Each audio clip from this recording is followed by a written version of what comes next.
I've chosen to go live. Well, it's actually afternoon for me. I didn't struggle. I dealt with a bout of stress and insomnia last night. So because I know you're not watching the meta material and I know you're not going to watch this, I'm just going to return to talking to myself, to you, at you. So I dealt with a bout of stress insomnia, and I was up until 6 a.m. and I had two options and one choice to make. I could either close my eyes now that I was tired and I had done some genuine work. She doesn't really understand it. None of you really understands it.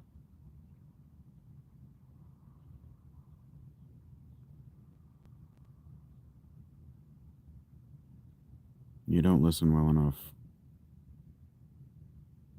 for me to explain it.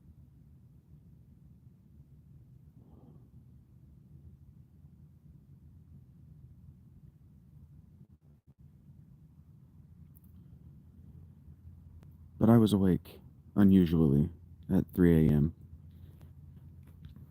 And one of my supporters, financially, creatively, I've asked her to read Rob, what I've got of Rob, about 8,000 words.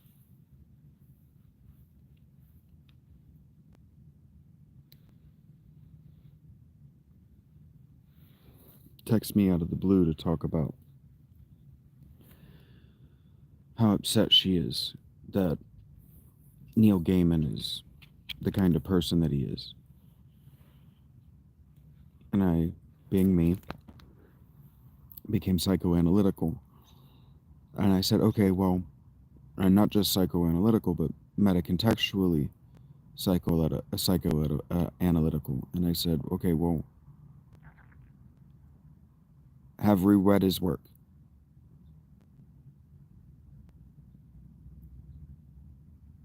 Because if you've read his work, if you've watched Spawn, if you've watched Coraline, it's obvious that he's a sex pest. Look at how he treats his female characters.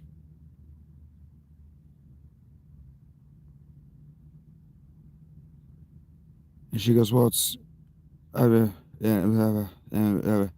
And what she wouldn't say is that she feels guilty that she financially supported a scumbag. And it's like, you financially support a scumbag every time you walk into Walmart.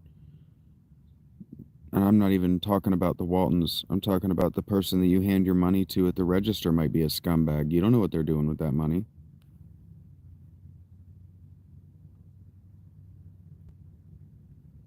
We understand that in today's political climate, it's actually a lot easier to steal, just broadly, with a job than it is without one, right?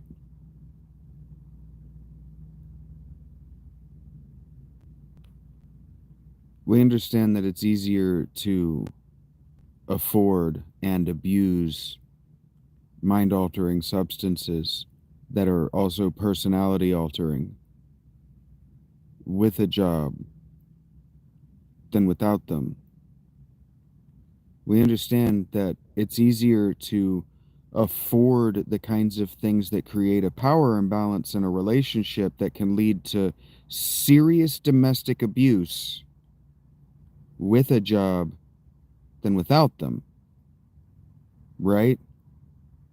Has none of you considered that the reason I'm choosing to be homeless is what I'm choosing to do if I had a home and a door I could lock leads to iniquity? It's a gateway drug to evil. Has any of you considered that once? I genuinely wonder.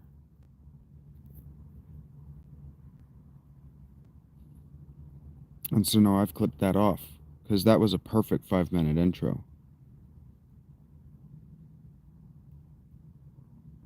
Perfect 5-minute introduction to my stress and what I'm thinking about.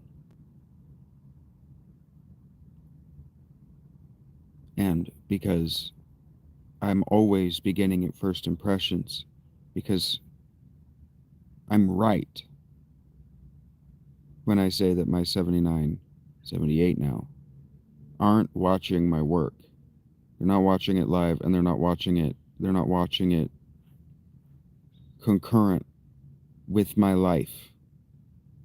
So they'll watch an old video where I'm upset at somebody who's not them, and then they'll lash out at me because they weren't there to save me. And it's like, it's not my fault you don't show up to the channel. It's not my fault this is a comprehensive project, community, and you're not taking advantage of it. That's not my fault.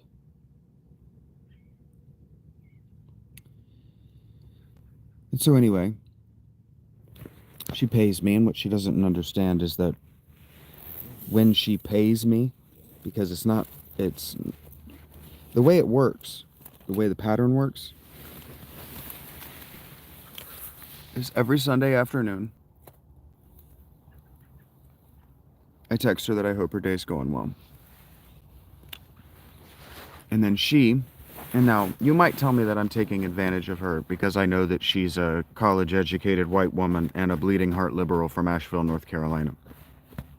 But she was also my employee for about a year, and she was the only person that I've ever worked with who even made an effort to maintain a relationship after I left.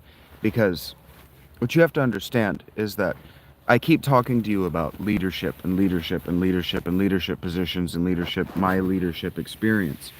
And what you don't understand is that because I'm an experienced and qualified and actually very good leader, I grew up around leaders. My father was in the military. My father was a business owner. My father was a coach of football and baseball when I was a youth.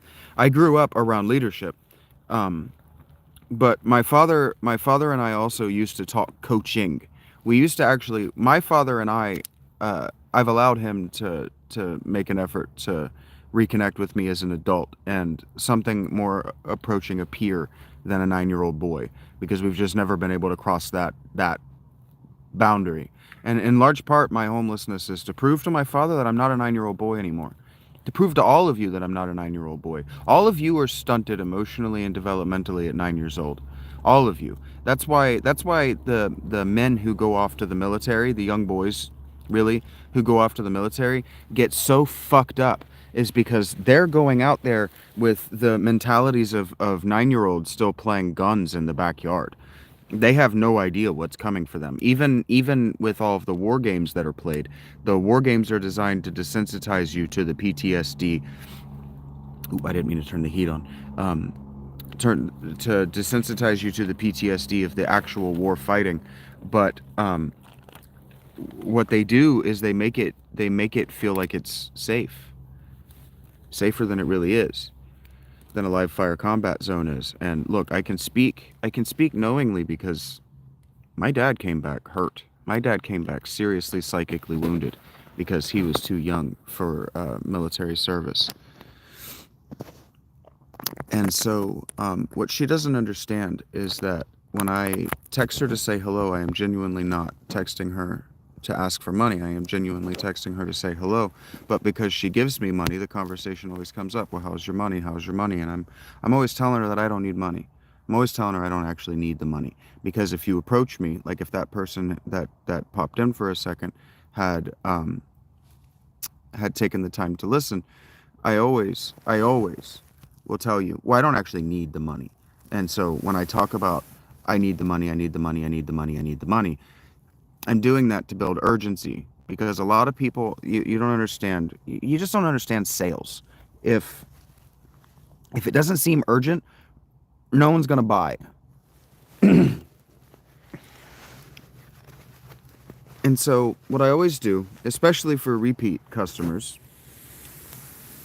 Like, I was watching Magic Shadow's stream this morning on Twitch, and you should absolutely go check it out. And you should check it out because he's a longtime supporter of the channel. He's a longtime supporter of my Patreon work. In fact, he was the first, and he's the most fastidious um, of my followers, the most positive, and the most reinforcing, and the most steadfast. And so that's a challenge to you. And when I talk about all this leadership stuff, I'm not talking about leadership to teach you about being a leader. I'll teach you how to be a leader if you pay me. You understand? And so what I was helping her do is, well, I'm a leader. And so I was a leader to her in her young adult life. And so she's adrift in her still young adult life, late 20s, and she needs leadership. She doesn't know it, but she needs some male guidance that's not her father. And it turns out that I have pretty good vision. And so what she may not understand is that when she gives me money, because I know that she's a bleeding heart liberal, but she and I have already talked about it, that I'm her demon cleaner, that the excess money to her is a demon. It's an idol that she thinks is evil, and she has to constantly cleanse herself of it, so she can't keep too much.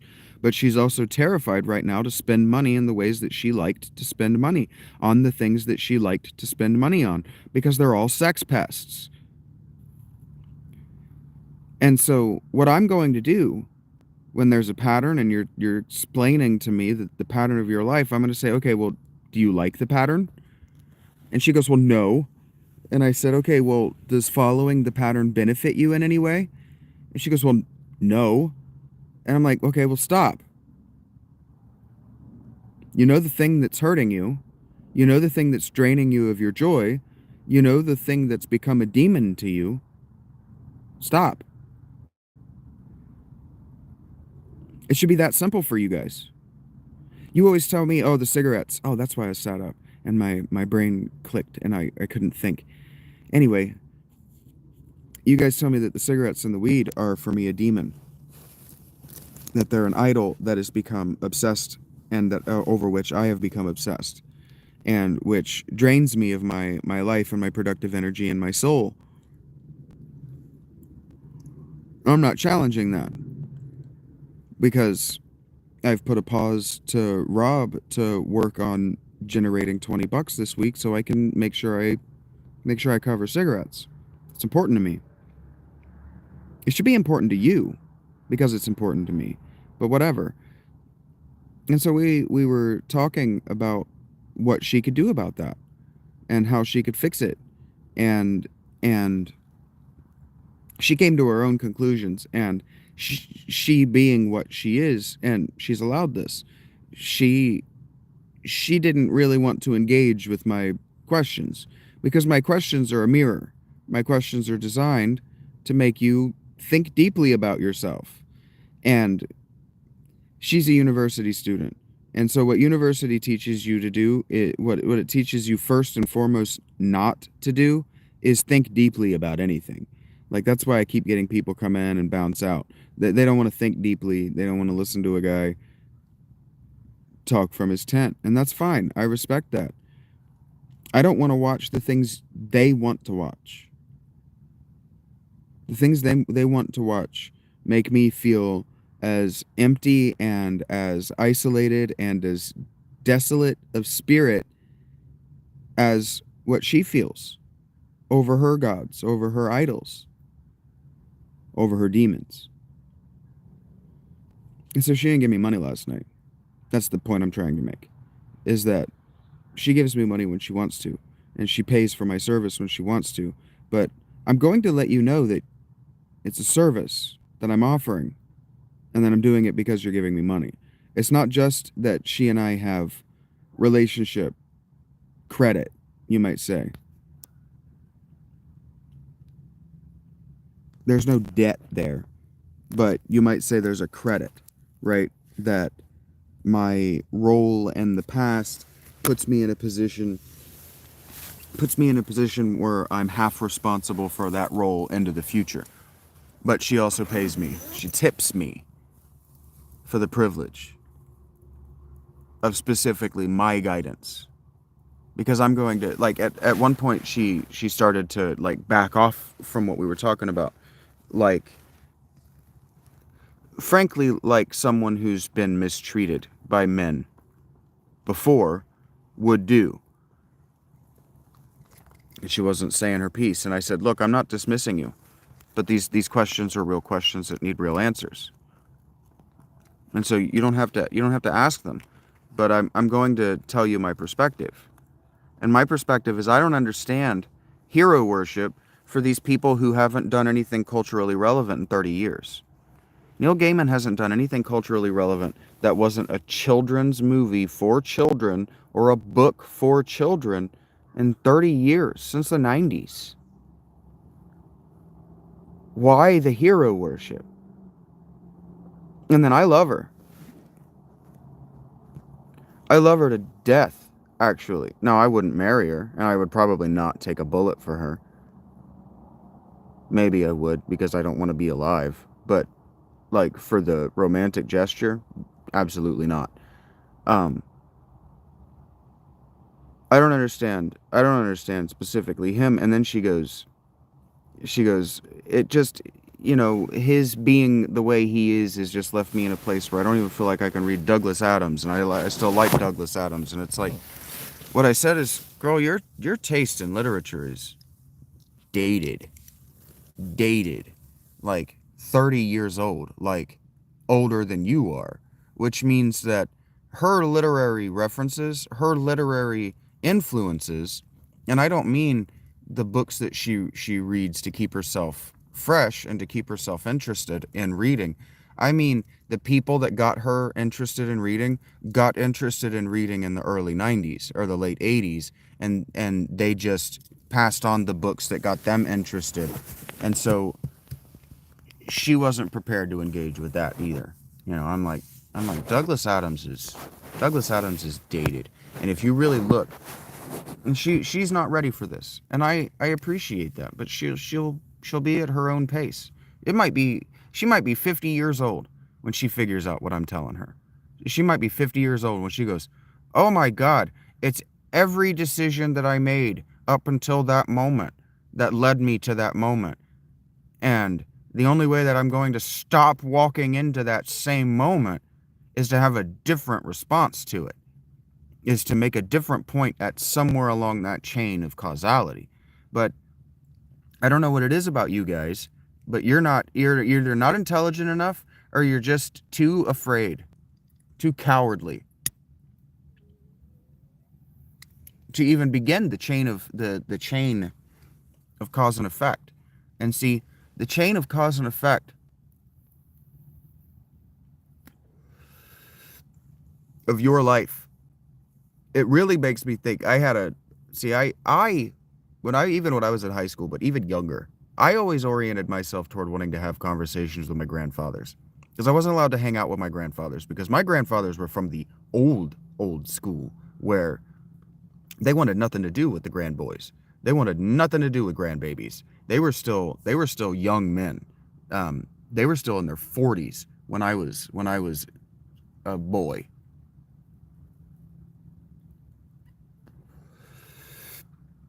They wanted nothing to do with the chitter chatter of a 9-year-old, is what I'm saying. And so if I wanted to spend time with my granddads, I either had to shut the fuck up for hours and hours and hours on end, and just learn to listen to somebody who knows more about any subject than I do, which is a skill I learned and use to this day. There are experts in fields that I trust. I'll just, if you have a degree, I'll trust you outright that you know better what you're saying than I do. But I have questions, and I have deep probing questions. And so there's going to come a point where you're going to realize, oh, my bachelor's degree can't answer the questions that he has. He has a significantly higher level of understanding of the subject matter than I do with a bachelor's degree, and then you're going to shut me out.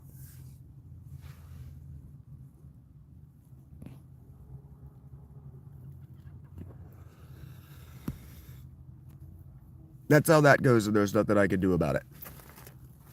That's just what college educated people are like.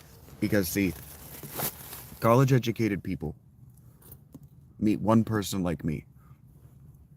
They meet one person like me in their time in school, and especially as thinking rational people. And I can know that you know this, and I can prove it quickly even, because college educated white women love true crime. And the character they love most in true crime is the child abuse victim with the heart of gold. That's who they love.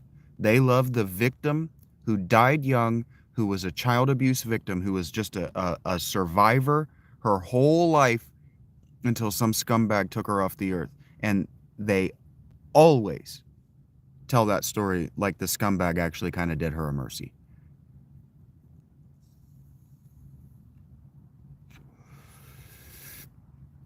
And what everybody always says about that girl, it's always a girl, but it could be a boy, but he'd be a homosexual. Because the boys get villainized. The boys get turned into serial killers, sociopaths, psychopaths. And the girls in true crime, the girls like this, they don't. Long-term abuse victims, girls, they just don't get turned into that. They like the heart of gold. And so I kind of wonder why that doesn't get applied to me, is the broad of what I'm going through here.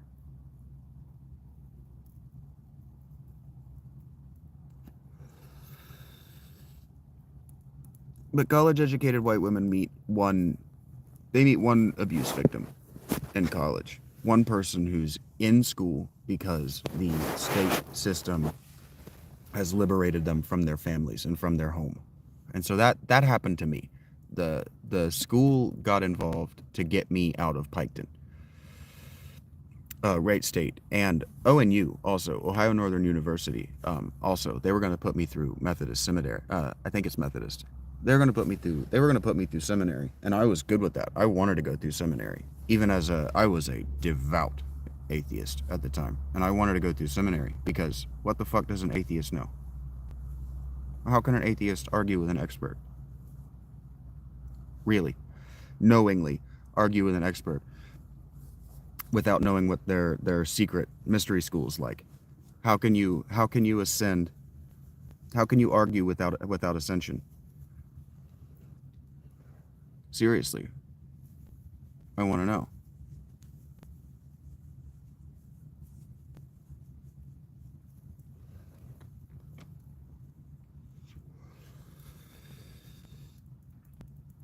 Leaving you space to tell me in the comments. Just leave it running and tell me. How do you atheists know? How do you know what they know? How can you argue without seeing what they've seen, without hearing what they've heard?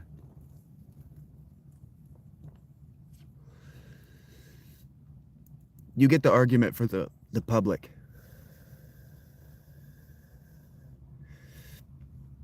I'm back to talking about what happened with orienting myself toward my grandparents. I don't want this cigarette anymore.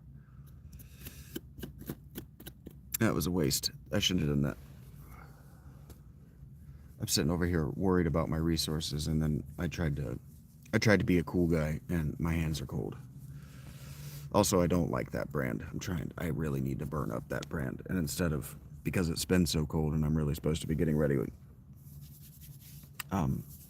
because I don't like that brand and it's been so cold, I've not been smoking.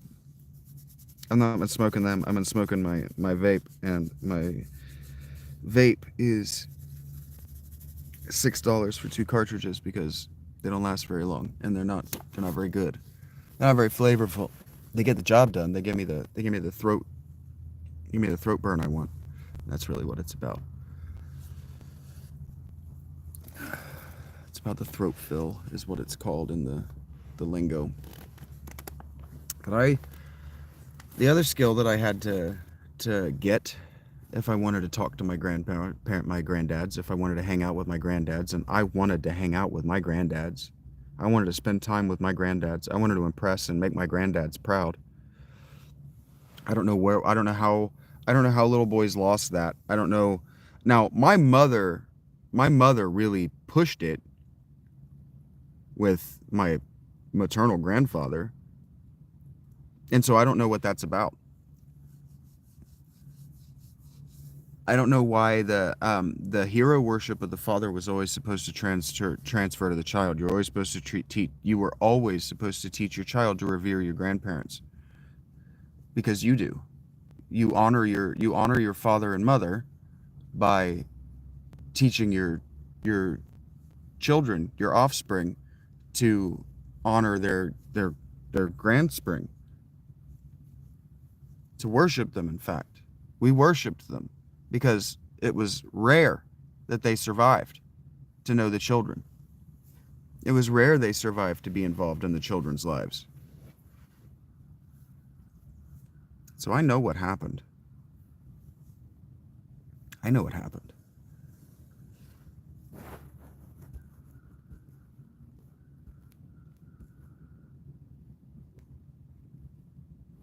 And it's the same thing I said to her.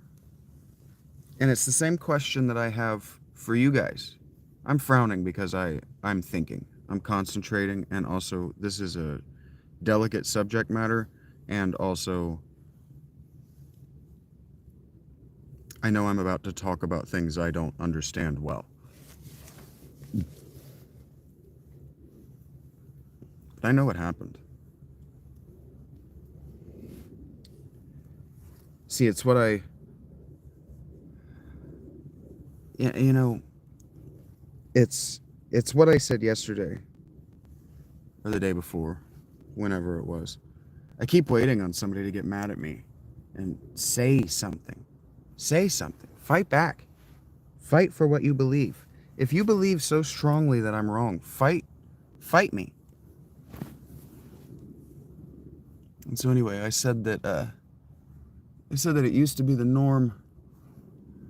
It used to be okay to slap your wife in the mouth if she mouthed off at you. But it wasn't the norm. It wasn't normal to do it. It was just okay. Well, those are different things. I wanted somebody to push back on that so I could expound. 3 minutes isn't long enough, and I don't have you guys don't understand that. I guess you just don't understand anything, the media you watch. When people say something that's a hot take on TV, they're saying it to people who are going to react in real time. So the only way you're going to get the most out of my channel is to get the comments really going.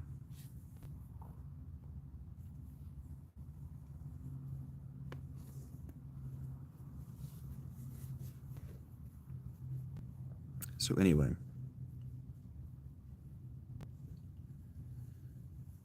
because I'm talking in a meta contextual sense about why I oriented myself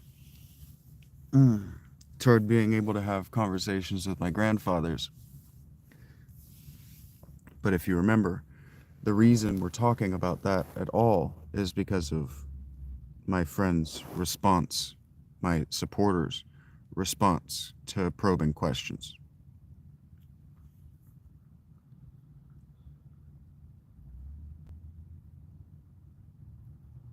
And how her response is typical of her type, her class. Her class. Her socioeconomic educational class. Her level in the initiation in the mystery schools, which means university. Because of her university education, she's been, well, first of all, she was selected. She was selected out. She was self-selected, but also selected out for a particular temperament, a particular personality type. But she was also picked out for a particular response to questions, a particular way of thinking, a particular manner of approaching answering questions. And if I wanted to have meaningful and interesting conversations, meaning if I wanted to be allowed to participate in the conversation with my grandfathers, I couldn't use that approach. The approach that she uses when I ask her questions is to jump to the end for the teacher. Well, I'm not trying to teach you. I'm asking you a genuine question to get you to think about all of the steps of the process leading to this question, not at the end of it. Because you're not going to like jumping to the end of it. The jumping to the end of it is going to lead you to come to the conclusion that what you need to do is come to some kind of extreme amputation. And this is why I'm talking about why university students only ever meet one person like me in their lives. And that person is non-contact with their family. And so what university students learn is that what you do to avoid stress is extreme avoidance of anything you think might be stressful. And so what that means is that parenthood and honoring the parents after adulthood are just something that you guys don't do. They're just something you don't do.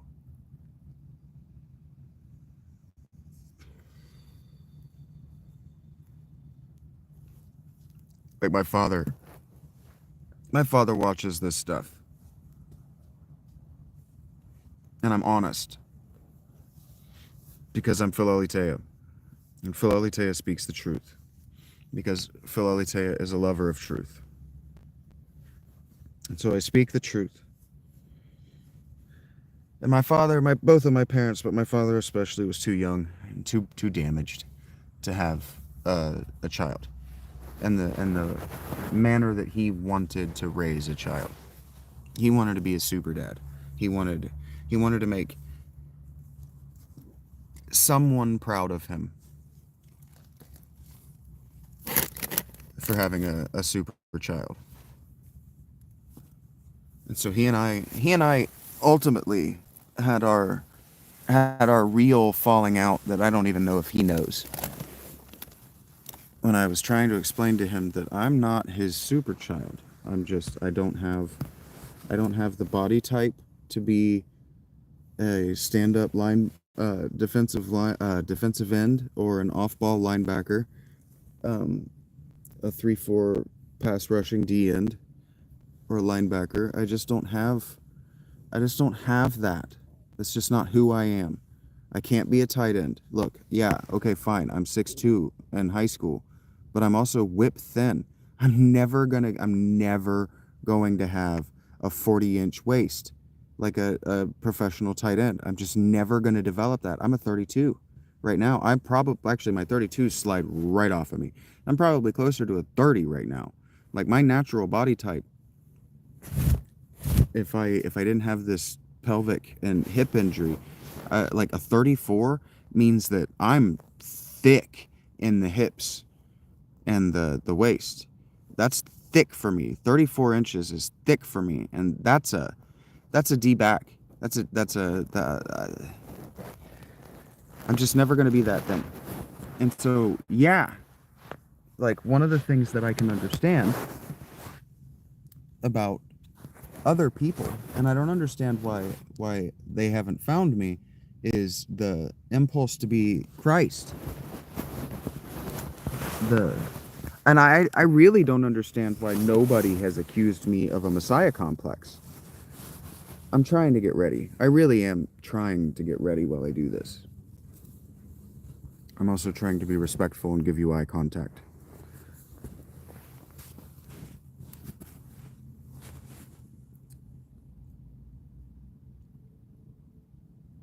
And so jumping to the end, Jumping to the end is not useful to you. If I'm asking you questions and you're trying to jump to the end, to the conclusion that I'm trying to bring you to, you're doing it wrong. I'm not trying to bring you to a conclusion. That's why so many people accuse me of trapping them intellectually and spiritually by asking them questions I know they don't know the answers to.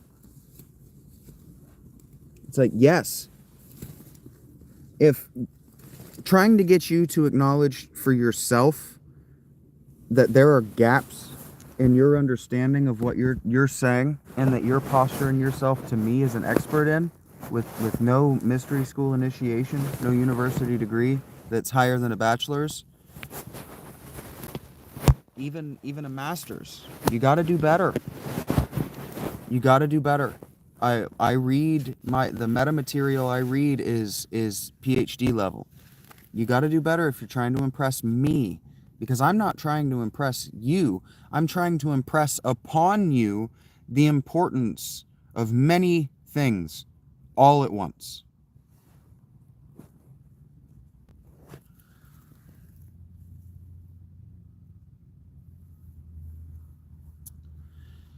So the approach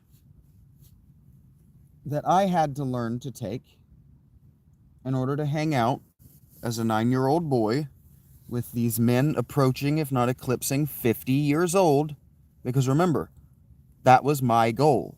Your goal was to do whatever you were doing at 9, because at some point, someone told you, no, don't worry about that, you just be a kid.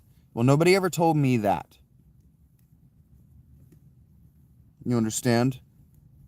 Nobody ever told me as a child to lower my sights, be less ambitious, want less for yourself. No one ever told me that. That's not true. Not in but that specific phrase.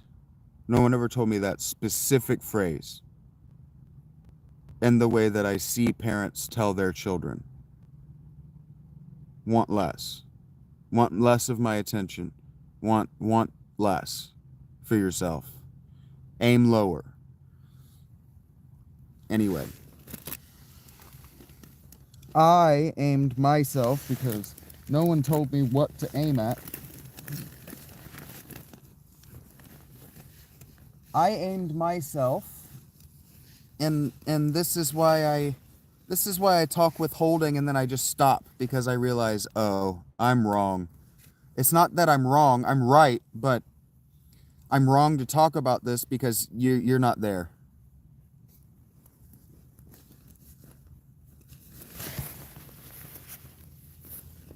Because you're not at monitoring yourself yet.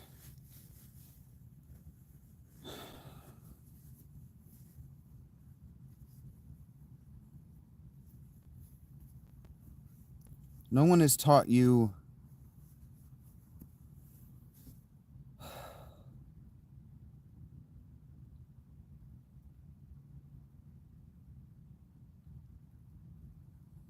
the importance of self-regulation.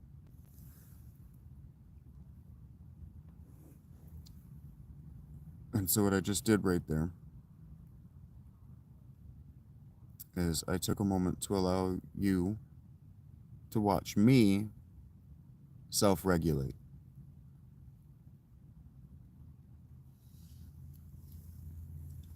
Observe myself doing too many things all at once, thinking about too many things all at once, wanting too many things all at once.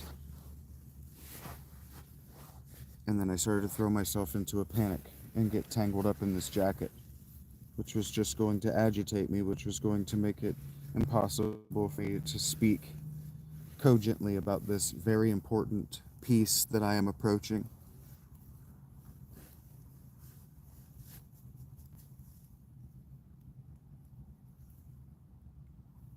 Because what I am trying to do for you, everyone talks about, oh, a third way, a third way, a third way. The third way is even it's a religious movement now. It's actually a code word. It's actually a code word for New Age right now.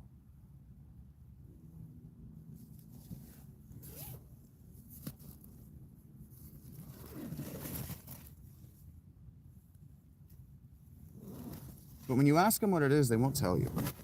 They won't actually tell you what the way is. Okay, well, what are the other two ways?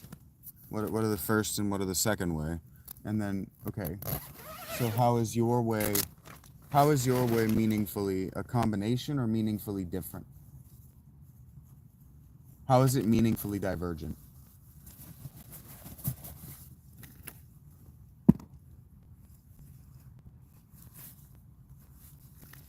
Or how is it meaningfully convergent? How does it blend the two ways? And they can't tell you. Because they don't know. It's not only that they don't know the answer, they don't already know the answer because they didn't ask the question, because they don't think in that manner, in that spirit. They don't orient themselves in that way, you see? They don't orient themselves in a meaningfully different way. So they've never thought about how it's different. They've just thought about how it's not what everybody else is doing. I'm not wearing my hat. Where did I put it? I found it. The other morning when I was doing this and I lost my... I'm still thinking about the other morning when I did this and I lost my glasses and they were on my face. That's just so... It's so stereotypical glasses wearer. First thing in the morning. Don't even realize the first thing you put on your face is your glasses, and so you're like, God damn it, why did I sleep with them somewhere else than where I always sleep with them? Why are they not where they're supposed to be? And then you start looking around and you're like, wait a minute, I can't see this well.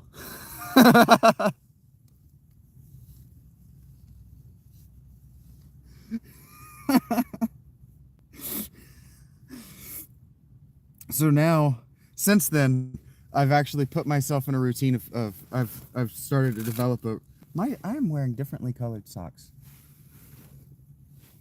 That's crazy. The dye,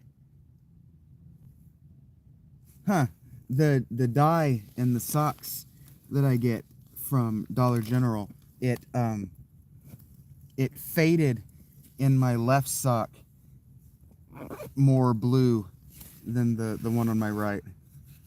So that suggests to me, I don't know anything about pigmentation inks or anything like that, but this is how my brain works, and I'm making a plea to you to be more like me, think more like me. And what that says to me, and I like this stuff, this is actually what keeps me alive, keeps me motivated and keeps me enthusiastic about being alive, is just neat little freaks of science like that. That says to me that the black is actually derived from the same, it's actually just more of that blue.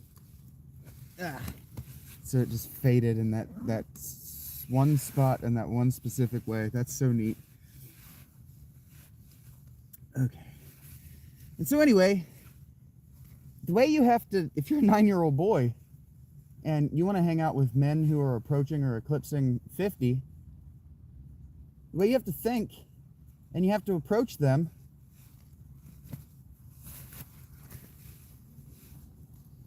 is like them.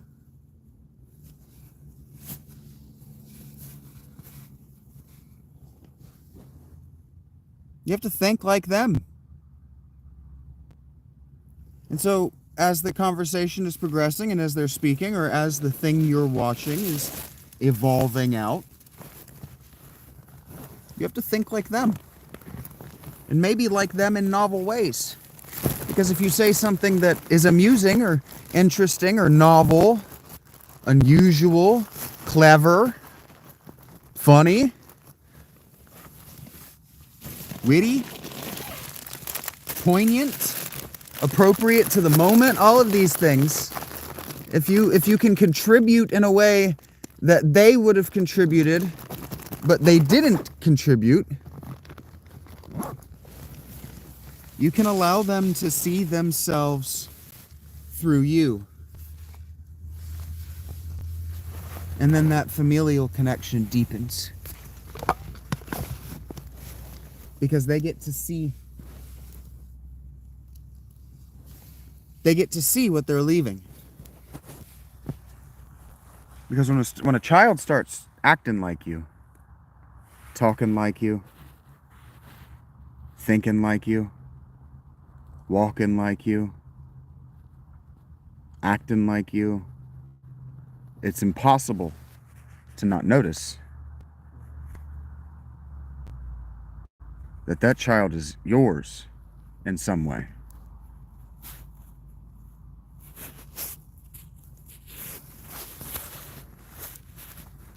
And so this is why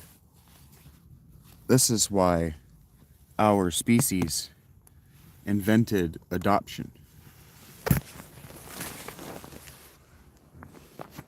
Because adoption is not common in other species, even in mammals, even in primates. All right, I got to put you in my pocket. You know how this goes.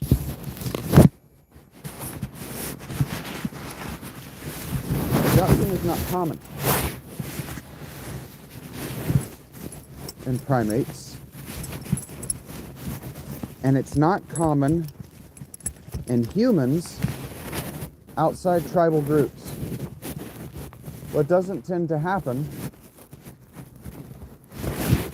is that what does not tend to happen is that tribes adopt children from other tribes.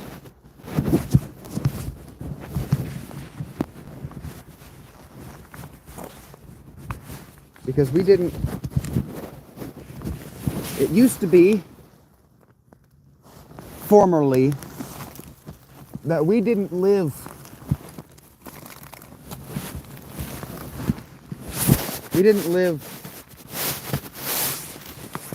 to know our adult grandbabies on average. Some of us did. Obviously, some of us had to. But on average, especially males, we didn't live long enough to know our adult grandbabies. And so it took us a long time, even after religion started and thought began, and even after the division of the mind and the soul was first conceived.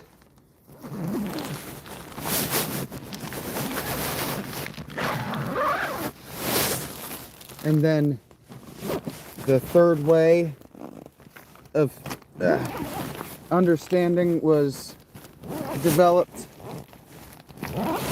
that there's actually a third structure in there that's oh, that's fuzzy as shit. Okay, there's actually a third structure, the spirit. Even as all this was going on,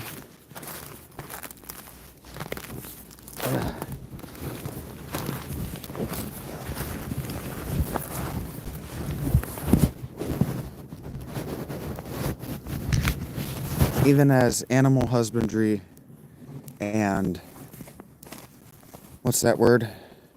Agriculture were booming. They were really getting going.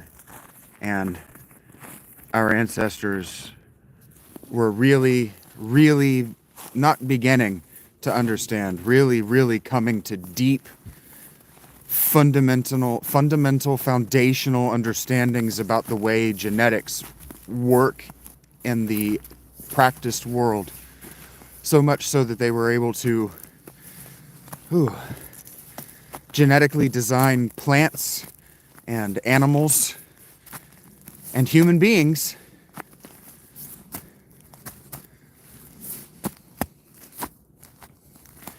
we didn't understand the epigenetic phenomenon of social adaptation all that well.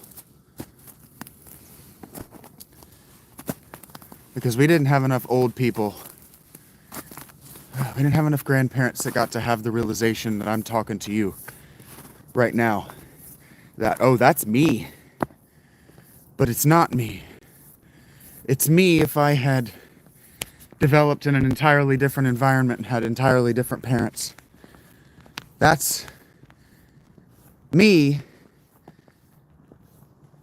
But it's a child in an entirely different time from when I was a child. Only a handful of people got to have that experience. Because that experience is the adult experience of grandchildren.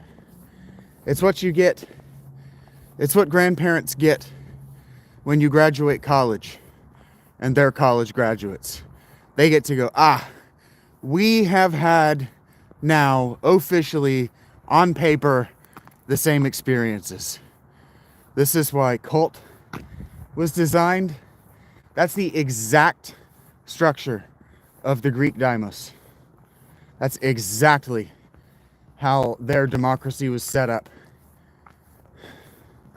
Is that once you had worked effectively for free, either as an apprentice or whatever, for the city, your granddad would come up to you and go, "You're a man now.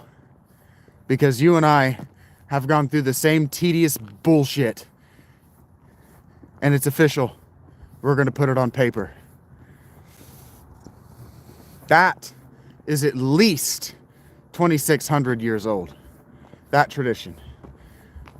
That's why we have university. That's why as high school graduation rates went up through the 19th and 20th centuries, so did college graduation rates. And that's why we're at a place now where you're expected to have a college bachelor's degree in the same way you were expected to have a high school degree in the latter part of the 20th century. And that's why universities basically give those fuckers away and they're useless now. So you have to have it because it's an initiation into the civilization your grandparents built. And so you see me as somebody who rejects the civilization my grandparents built. And what you don't understand is that I so deeply understand the civilization my grandparents built. I'm just going to go back to the way their great grandparents did it. My great-grandmother was Shawnee. So somewhere back there in my line are Native American people who lived in these same hills, these same woods, this same environment, this same climate, walked to the same ground. I'm allowed to wonder what their life was like and live it. I'm allowed that. You can't take it away from me, but I'm also allowed to want it.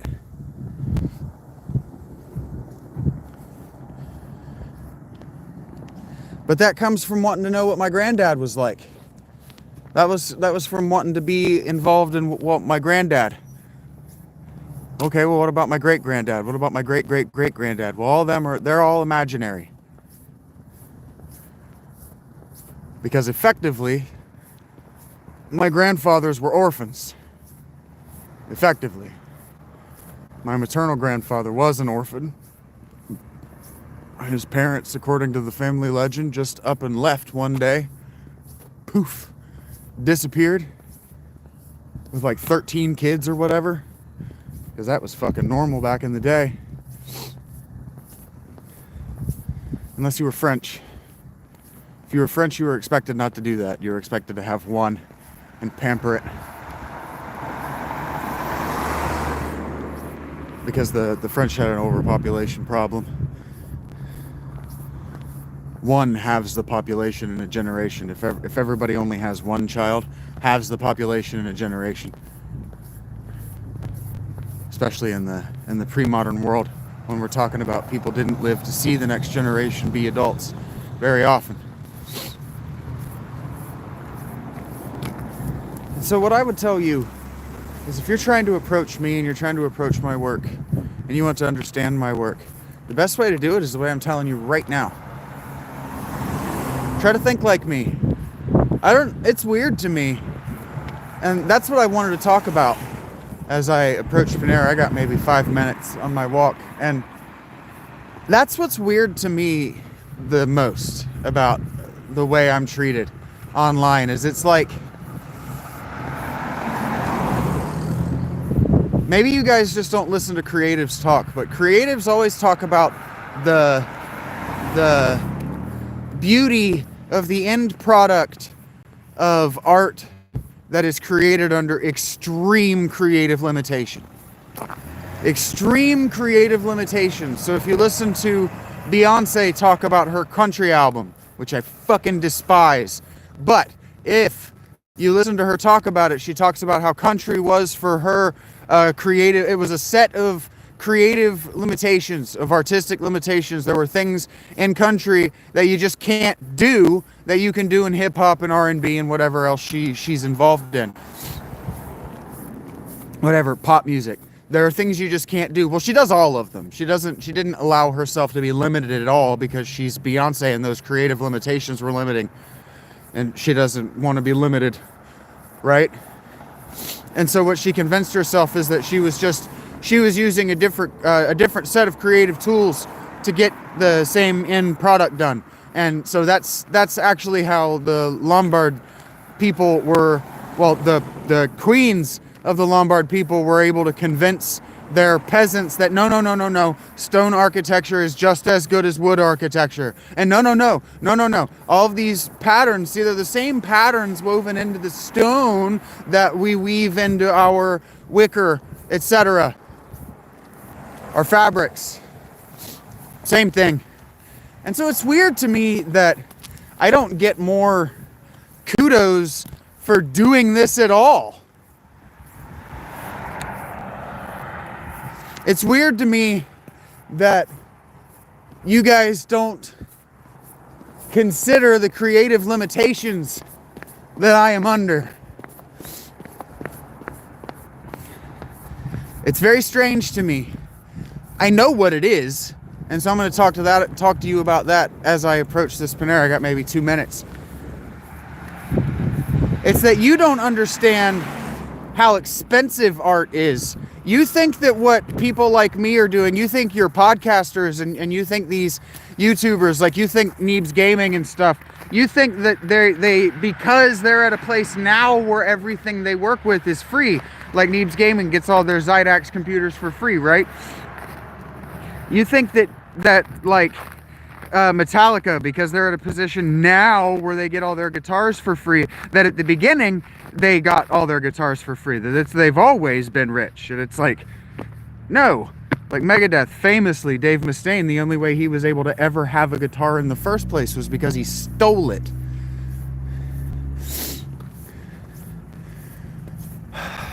But see, it's about empathy.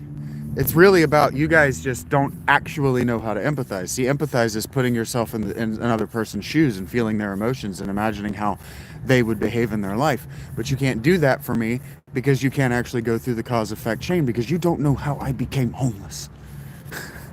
So you just have to attack and kill me because I'm from another tribe, separate from yours, and you were never taught how adoption works and why you should do it. And I am Shaggy Phil Alitea. You have a great day.